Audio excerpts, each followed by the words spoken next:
ఈరోజు మినుములు జొన్న రవ్వ తీసుకొని రొట్టె చేసుకుందాం.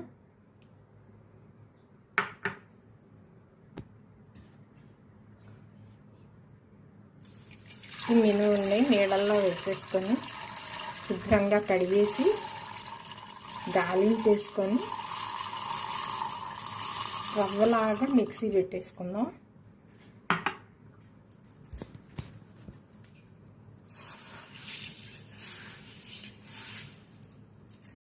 రవ్వలాగా మిక్సీ పెట్టేసాను. ఈ జొన్న రవ్వని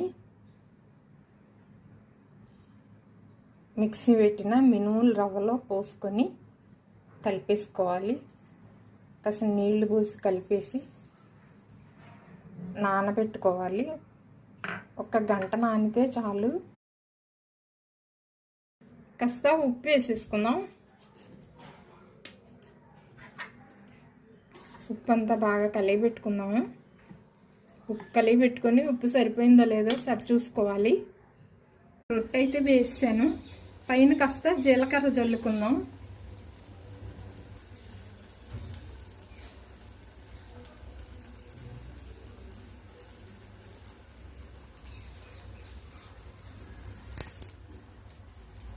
కాసేపు మూత పెట్టేసుకుందాం.